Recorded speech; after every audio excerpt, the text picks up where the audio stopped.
پھر اتنی روشنیاں برستی ہیں کہ گناہ کا تصور بھی محال ہوتا ہے، اور یوسف بھاگتے ہیں تو اللہ دروازے کو شادہ کرتا چلا جاتا ہے۔ تو آؤ تو اس چوکھٹ پہ تو وہ تو بند کمروں کے ماحول دیکھتا ہے، اس سے تو کوئی چیز پوشیدہ نہیں ہے۔ یہ یقین اتر جائے، روح میں جم جائے تو پھر زندگی سنور جاتی ہے۔ اور میں آپ کو ایک اور بات عرض کرنا چاہتا ہوں کہ بطور سنی آپ تو یہ بھی عقیدہ رکھتے ہیں کہ رسول کریم کی نگاہوں سے کچھ پوشیدہ نہیں ہے، تو کیا یہ عقیدہ 3 گھنٹے کے مناظرے کے لیے رکھا ہوا ہے کہ عمل پہ بھی اس کا کوئی اثر ہے؟ اگر عمل پہ کوئی اثر ہے تو پھر بند خلوت کدے میں بھی جرم کرتے شرم آئے کہ رسول اللہ کی نگاہوں سے تو کچھ پوشیدہ نہیں ہے۔ پھر ہماری خلوتیں جو ہے وہ پاک ہو جائیں، ہماری جلوتیں پاک ہو جائیں، ہم رسول اللہ کی نگاہوں سے بھی پوشیدہ نہیں رہ سکتے۔ ان کی نگاہیں دوربین بھی دیکھتی، ہمارے رب کی نگاہیں بھی دیکھتی، حضور اللہ کی عطا سے دیکھتے ہیں۔ تو جب یہ عقیدے جم جائیں گے، روح میں اتر جائیں گے، تو زندگی میں نظم پیدا ہو جائے گا۔ جہاں کوئی سیکورٹی نہیں پہنچتی، کوئی عقیدہ نہیں پہنچتا، کوئی جو ہے وہ کیمرہ نہیں پہنچتا، وہاں یہ عقیدہ پہنچتا ہے، ان اللہ خبیر بما تعملون، جو تم کرتے ہو تمہارا رب اس سے باخبر ہے۔ اللہ تعالیٰ جل شانہ نے اس شخص کی کہانی کو بیان کیا ہے جو قیامت کے دن جہنم کی طرف جا رہا ہوگا۔ کچھ لوگ اسے پوچھیں گے ما سلککم فی سقر، کہ تم جہنم میں کیوں جا رہے ہو؟ تو وہ جواب میں کہے گا لم نک من المصلین، کہ ہم نماز نہیں پڑھا کرتے تھے۔ آج جہنم میں جانے کا سبب نماز نہ پڑھنا ہے۔ پنجگانہ نماز ہر عاقل بالغ مرد اور عورت پر فرض کی گئی ہے، اور قرآن مجید میں مختلف صیغوں سے 700 سے زائد مرتبہ اس کی تاکید ارشاد فرمائی گئی۔ سینکڑوں احادیث نماز کی تاکید، فضائل، ادا کرنے کی ترغیب اور نہ پڑھنے پر ترہیب میں وارد ہیں۔ اگر کوئی شخص نماز کا انکار کرتا ہے تو وہ دائرہ اسلام سے خارج ہے، لیکن اگر کوئی سستی کی وجہ سے نماز نہیں پڑھتا، صرف سستی کی وجہ سے نہیں پڑھتا، اللہ کا حکم جانتا ہے، اس کو کہا جائے آؤ نماز کو، تو وہ آگے سے مذاق نہیں کرتا یا نماز کا تمسخر یا استحقار نہیں کرتا، بلکہ بس اپنی سستی کی وجہ سے مسجد میں نہیں آتا۔ جو نماز کو ہلکا جانے، خفیف جانے، وہ بھی دائرہ اسلام سے خارج اور کافر ہے۔ لیکن جو شخص اس کو اللہ کا حکم جانتا ہے اور اس کو پڑھنا اپنے اوپر ضروری سمجھتا ہے، لیکن سستی کی وجہ سے پڑھ نہیں سکتا، تو اس کے بارے میں علماء کی آراء مختلف ہیں۔ حضرت امام اسحاق اور حضرت امام احمد رضی اللہ تعالی عنہما آپ تو فرماتے ہیں کہ ایسا شخص کافر ہے اور اس کو قتل کرنا واجب ہے۔ حضرت امام مالک کا قول ہے کہ، اور امام شافعی کا بھی یہی قول ہے، وہ بھی کہتے ہیں کہ اس کو قتل کیا جائے گا اور بطور حد قتل کیا جائے گا۔ حضرت امام اعظم امام ابو حنیفہ علیہ رحمہ آپ فرماتے ہیں کہ بے نمازی کو قتل نہیں کیا جائے گا، بلکہ اس پر تعزیر نافذ ہوگی۔ یہ حاکم وقت کی ثوابدید پر ہے کہ وہ اس پر کیا سزا دیتا ہے، اور فرمایا اس کو 7 قید کیا جائے گا اور توبہ کے لیے اس کو زور دیا جائے گا، اگر وہ توبہ کر لے تو اس کو قید سے باہر نکال لیا جائے گا، ورنہ اس کو قید رکھا جائے گا۔ صحابہ کہتے ہیں کہ ہم کسی عمل کے تارک کو کافر نہیں سمجھتے تھے سوائے نماز کے تارک۔ اور آقا کریم علیہ السلام کا ایک فرمان ہے، من ترک الصلاۃ متعمدا فقد کفر جہارا، جس نے جان بوجھ کے نماز چھوڑی اس نے اعلانیہ کفر کیا۔ امام اعظم امام ابو حنیفہ علیہ رحمہ وہ فرماتے ہیں کہ یہ حدیث محل ترہیب میں ہے، گویا اس نے کافر والا کام کیا، اس لیے آپ یہ فتویٰ دیتے ہیں کہ اس کو قید کیا جائے گا اور نماز کی پابندی کا زور دیا جائے گا، اور وہ توبہ کرے تو اس کو چھوڑ دیا جائے گا۔ لیکن باقی ائمہ بعض کہتے ہیں اس کو حداً قتل کیا جائے، اور امام اسحاق اور امام احمد کہتے ہیں اس کو قتل کرنا واجب ہے۔ تو بے نمازی جو اللہ کے حکم کی پابندی سستی کی وجہ سے نہیں کرتا، یہ اس کے لیے حکم ہے۔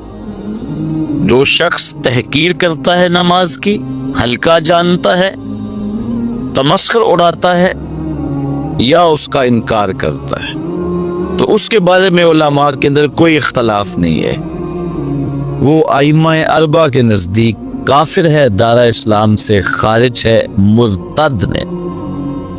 لیکن سستی کی وجہ سے نماز نہ پڑھنے والا، اس کے بارے میں علماء کا یہ موقف ہے۔ حضرت غوث اعظم الشیخ سید عبد القادر جیلانی علیہ رحمہ آپ فرماتے ہیں کہ بے نمازی کو مسلمانوں کے قبرستان میں دفن نہ کر۔ حضرت سلطان باہو علیہ رحمہ آپ کا قول ہے کہ بے نمازی سے خنزیر بھی پناہ مانگتا ہے۔ حضرت شیخ سعدی شیرازی فرماتے ہیں بے نمازی کو قرض نہ دو، جو اللہ کا قرضہ ادا نہیں کرتا تمہارا قرض کیسے لٹائے گا۔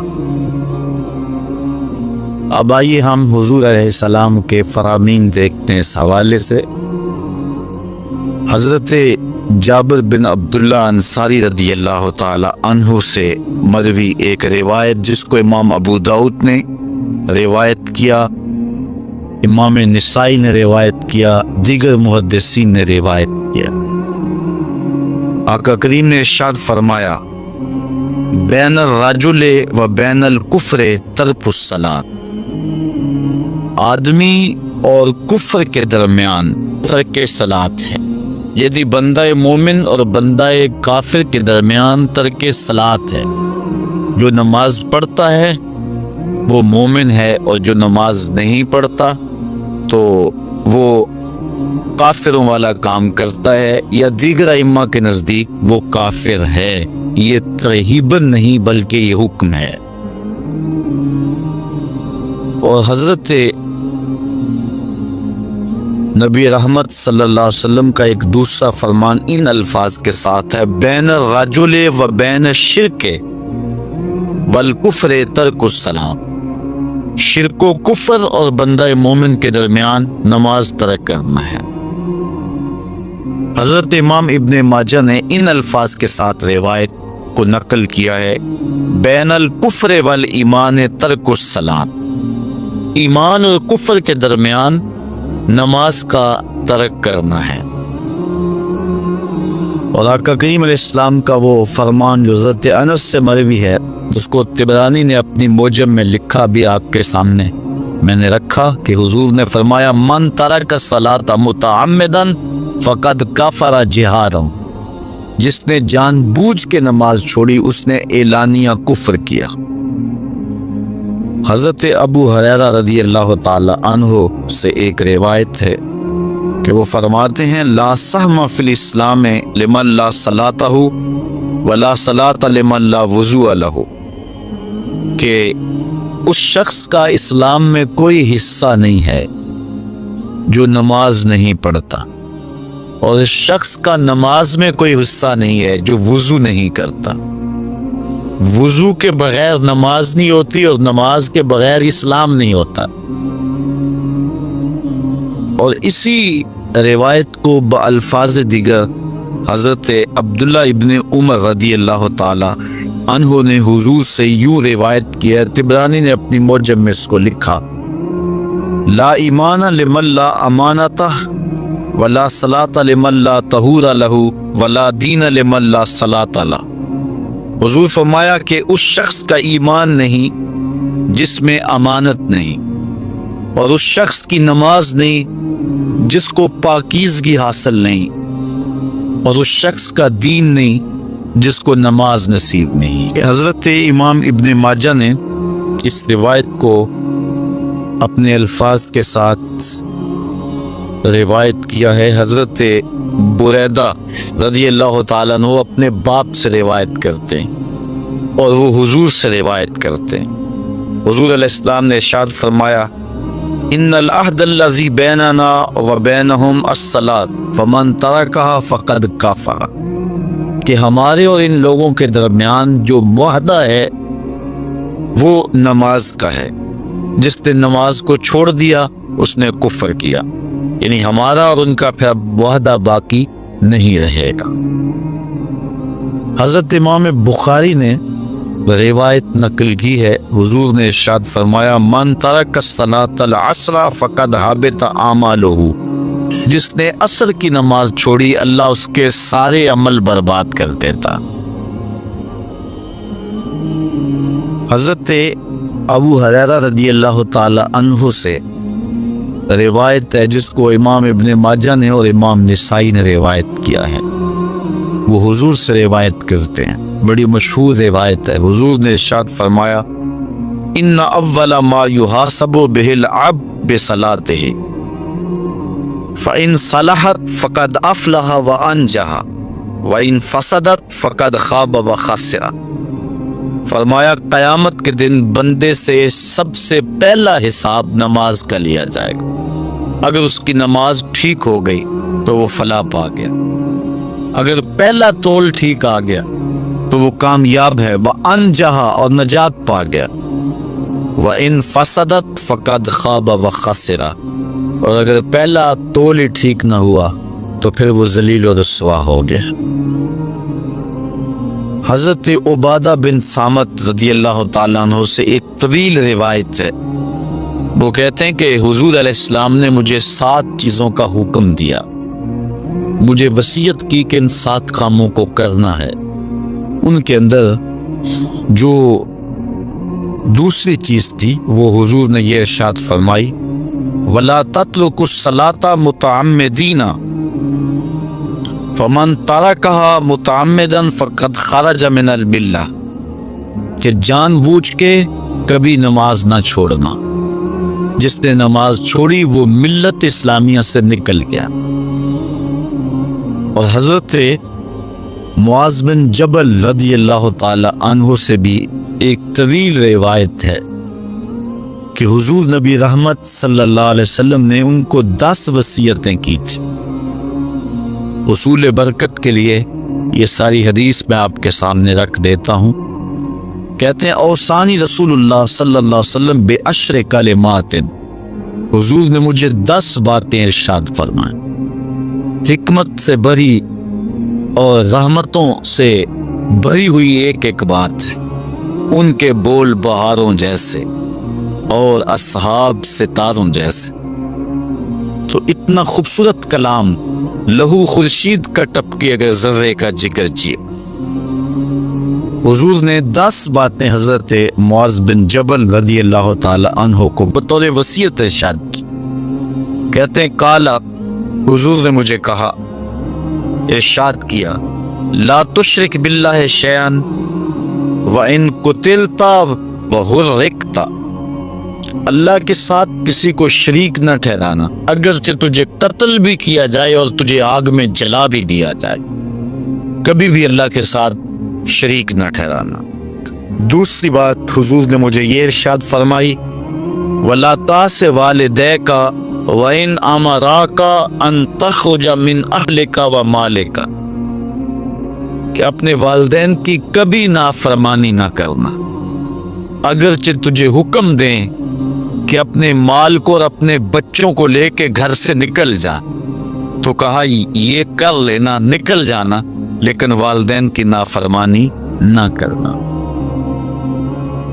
تیسری بات حضور نے ارشاد فرمائی، وَلَا تَتْرُكَنَّ صَلَاةً مَكْتُوبًا مُتَعَمِّدًا فَإِنَّ مَنْ تَرَكَ صَلَاةً مَكْتُوبَةً مُتَعَمِّدًا فَقَدْ بَرِئَتْ مِنْهُ ذِمَّةُ اللَّهِ۔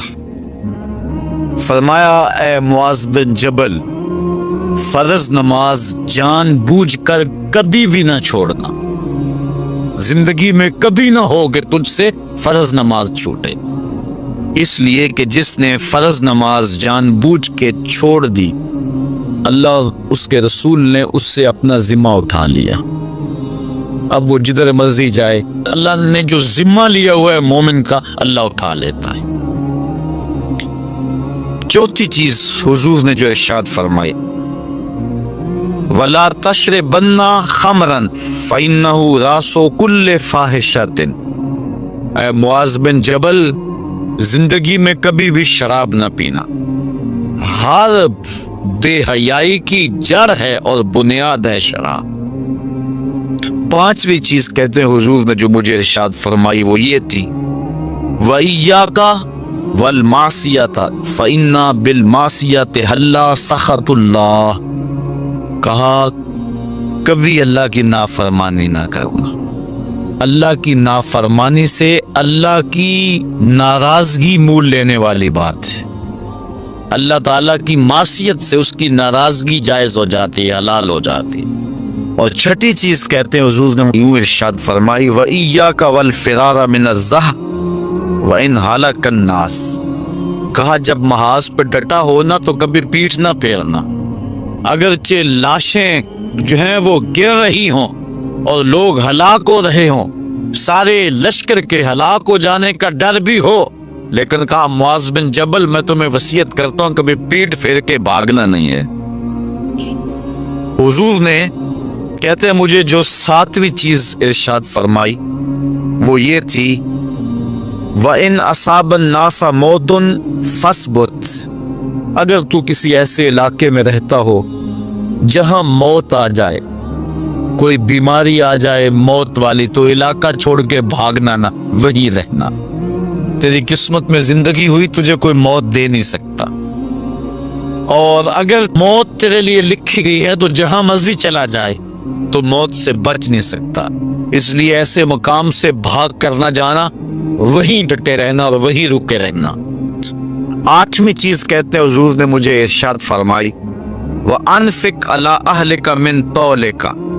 کہا اللہ نے تجھے جو وسعت دی ہے، تجھے جو مال دیا ہے، اس کو اپنی اولاد پر کھل کے خرچ کرنا، اپنی اولاد سے بخل نہ کرنا، اولاد کے معاملے کے اندر جہاں ان کی ضرورت ہو اس کو کھل کے پورا کرنا ہے۔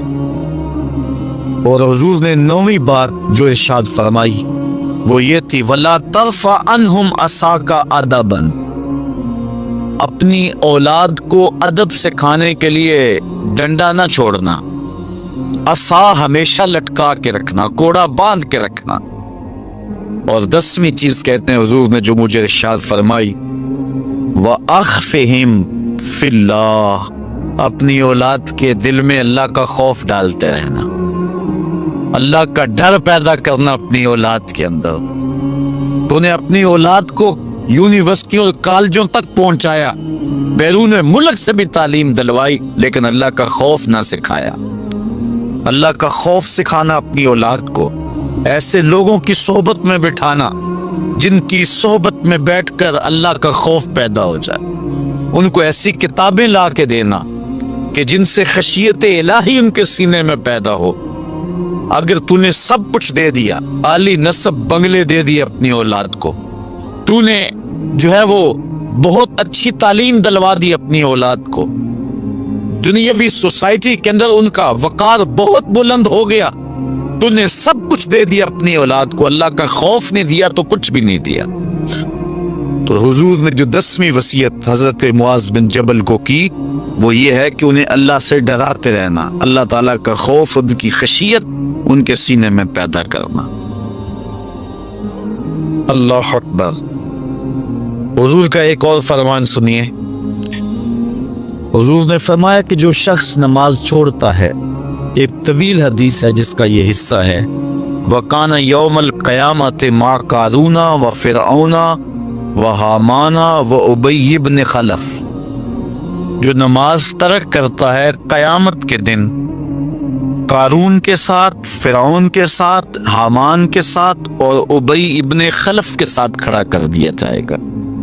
جس صف میں اللہ کے دشمن کھڑے ہوئے ہوں گے، بے نوازی کو بھی اس صف میں کھڑا کر دیا جائے گا. کتنی رسوائی، کتنی ذلت.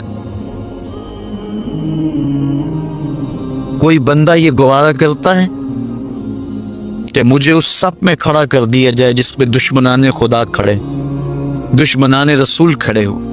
میری کوئی بہن، میری کوئی بیٹی کیا یہ گوارا کر سکتی ہے کہ اس کو حضور پہ کانٹے پھینکنے والی ام جبیل کے ساتھ کھڑا کر دیا جائے، اس کو حضور کو اذیت دینے والی عورتوں کے ساتھ کھڑا کر دیا جائے؟ نہ میری کوئی بہن اور نہ کوئی میری ماں اس بات کو گوارا کرتی. تو جب ہم یہ گوارا نہیں کرتے تو پھر ہمیں عزم کرنا چاہیے کہ آج کے بعد نماز نہیں چھوڑنی ہے. تو آئیے میں اور آپ اپنی زندگی کو ایک نظم میں لائیں. جو اللہ نے ہمیں مہلت دی، وقت دیا، آج ہمیں اللہ نے مہلت دی ہے، ہمارے پاس ابھی زندگی ہے، سانسیں چل رہی ہیں، توبہ کا دروازہ بھی بند نہیں ہوا. اس کے چوکھٹ، اس کے حضور آئیں گے، توبہ کریں گے، وہ سارے گناہ معاف کر دے گا. آئیے اپنی زندگی کو اس کی دہلیز پہ لے آئیں.